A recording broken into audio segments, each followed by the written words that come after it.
আবরার ফাহাদের ষষ্ঠ মৃত্যুবার্ষিকী উপলক্ষে জাতীয় জাদুঘর মিলনায়তনে জুলাই অভ্যুত্থানের উপর নির্মিত চলচ্চিত্র, তথ্যচিত্র ও প্রমাণচিত্র প্রদর্শনী অনুষ্ঠান। সেখানে তুলে ধরা হয় আবরারকে হত্যার সেই বীভৎস চিত্র। অনুষ্ঠানে সাংস্কৃতিক উপদেষ্টা মোস্তফা সরোয়ার ফারুকী বলেন, কালচারাল ফ্যাসাদ 16 বছর জাতিকে বিপদে ফেলেছিল। ধর্ম এবং রাজনৈতিক ভিত্তিতে কাউকে আলাদা করা যাবে না।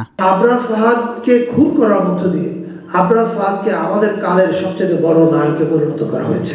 টক্সিক জাতীয়তাবাদ অথবা যে কোনো ধর্মভিত্তিক টক্সিক মতবাদ, এগুলোর বাইরে গিয়ে আসলে আমাদেরকে ওই বাংলাদেশটা গড়ে তুলতে হবে যে বাংলাদেশটা আমরা আমাদের ইতিহাসের সব অধ্যায়কে গ্রহণ করব, সব অধ্যায় সৎভাবে বলবো। পরে তথ্য ও সম্প্রচার উপদেষ্টা মাহফুজ আলম বলেন, আবরার ফাহাদের মতো কয়েক হাজার শিক্ষার্থীদেরকে নির্যাতন করা হয়েছে।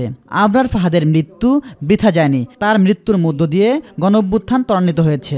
আমরা জানতাম যে আবরার ফাহাদের মতো এরকম অন্তত কয়েক হাজার, শহ না বরং কয়েক হাজার ছেলেকে নিপীড়ন করা হয়েছে ক্যাম্পাসগুলোতে। আবরার ফাহাদ দুর্ভাগ্যবশত মারা গেছে। আবরার ফাহাদের শাহাদাতের কারণেই আমি মনে করি যে জুলাই অভ্যুত্থান কিছুটা হইলেও স্ট্র্যাটেজিক্যালি অবশ্যই তার অবদান আছে। আত্মত্যাগের প্রেরণার জায়গা থেকে অনেক বড় অবদান। ইলিয়াস মাতবর, মাই টিভি, ঢাকা।